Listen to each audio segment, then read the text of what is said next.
لە هەرچۆیەک بینەرمانن سڵاوتان لەبێت لەگەڵمان بن بۆ پێشکەشکردنی هەواڵەکان. موچەی مامۆستانی وانەبێژ بەر لە جەژندا بەش دەکرێت.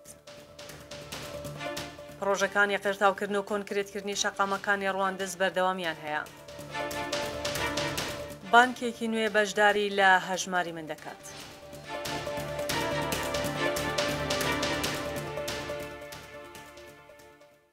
دووبارە سڵاو.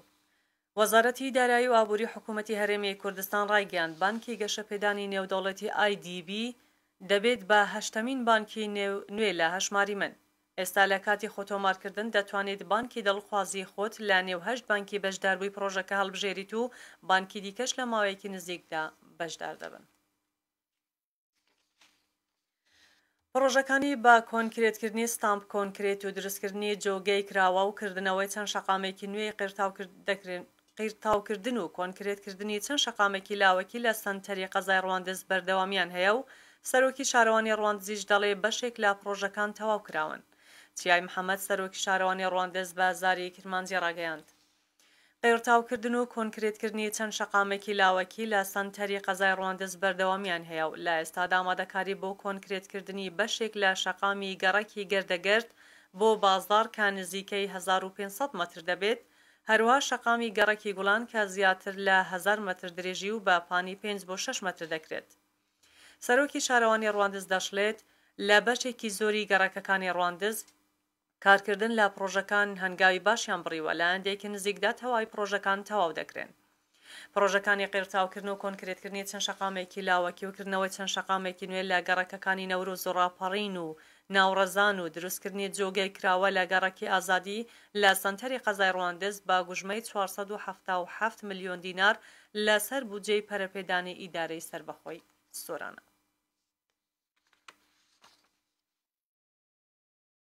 با هاوکاری تیمی ئەندازە و ڕووپێوکاری بەڕێوەبەراتی گشتی شارەوانیەکانی سۆران و قایمەقامی قەزای مێرگەسۆر دەستکرا بە دیزاینکردن و دروستکردنی دەرخستەی تایبەت بە دووسایدکردنی ڕێگای سەرەکی مەزنی مێرگەسۆر بە درێژایی 5 کیلۆمەتر لە سنووری شارەوانی مەزنێ.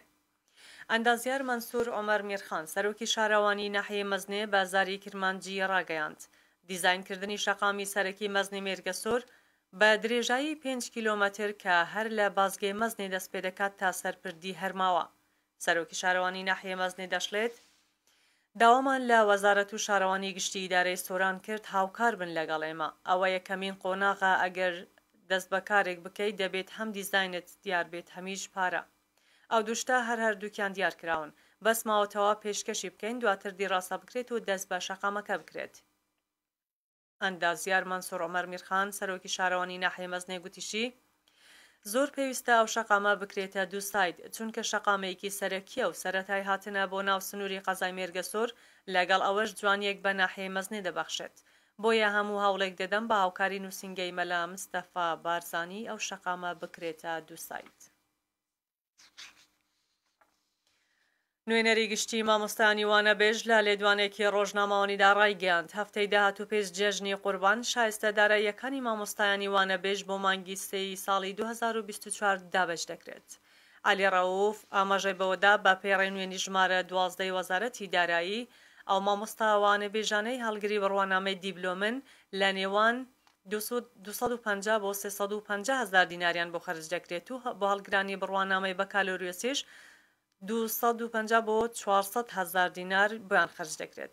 زیاتر ڕوونی کردەوە ژمارەی مامۆستایانی وانەبێژ لە هەرێمی کوردستان 37 هزار مامۆستای وانەبێژە کرێ مانگانیان نزیکەی 15 ملیارد دینارە.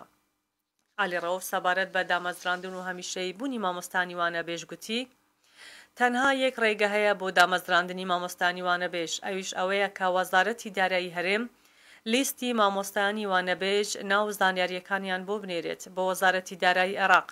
وەزارەتی دارایی لە ڕێگەی خۆیەوە لە ڕێگەی تیمی دیوانی چاودێری عێراق وردبینی دەکات بەو زانیاریانەی بۆی هاتووە. دواتر داواکاریەکان دەنێرێت بۆ سەرۆکایەتی ئەنجومەنی وەزیران. نوێنەری مامۆستانی وانەبێژ زیاتر گوتی ئێستا بە پێی مادەی 60 لە یاسای بودجێ ساڵی 2023 دەسەڵات دراوە بە ئەنجومەنی وەزیران خودی سەرۆکی ئەنجومەنی وەزیران پارە زیاد بکات بۆ دامەزراندنی مامۆستایانی وانەبێژ. شاندی دانوستانکاری حکوومەتی هەرێم لەگەڵ کۆمپانیاکانی گواستنەوە بەرهەمهێنانی نەوت و گاز کۆبووەوە. بە جۆرەی ڕاگەاندراوێکی کۆبوونەوەکە باس لە دوایین پێشاتەکانی نێو پرۆسەی سیاسی عێراق و پەیوەندی و گفتوگۆکانی نێوان هەرێم و بەغدا سەبارەت بە بودجە و نەوت کرا. تیشک خرایە سەر هەنگاوەکانی حکوومەتی هەرێم لە چوارچێوەی بەرگری لە مافە دەستوریەکانی هەرێم بە ئاراستەی چارەسەری کێشەکان و گەیشتن بە ڕێگە چارەی هاوبەش. نیازی حکوومەتی هەرێم بۆ چارەسەری ڕیشتەیی دووپاتی لێکرایەوە و خواستی حکوومەتی هەرێم بۆ هەرچی زوو دەستپێکردنەوەی هەناردەی نەوتی هەرێم لاگەڵ نوێنەری کۆمپانیەکان خرایە ڕوو. با جۆرێک کە ئەم پرسا پێویستی بە ڕێگە چارەی هاوبەش و لێکتێگەشتنی هاوبەشی هەموو لایەکە سەبارەت بە تێچووی بەرهەمهێنان و گواستنەی نەوت. باس لەو ئالنگاریانە کرا کە بەهۆی بارودۆخی ئابووری دروست بوون. بە بایەخ و سوپاسەوە باس لە خۆڕاگری و پشودرێژی کۆمپانیەکان کرا و ئاماژەش بەوە دراکە پێکەوەی و مانەوەی کاری هاوبەش لەگەڵ حکوومەتی هەرێمی کوردستان بەردەوامیدان بە کارەکانیان سەرکەوتوتر دەبن.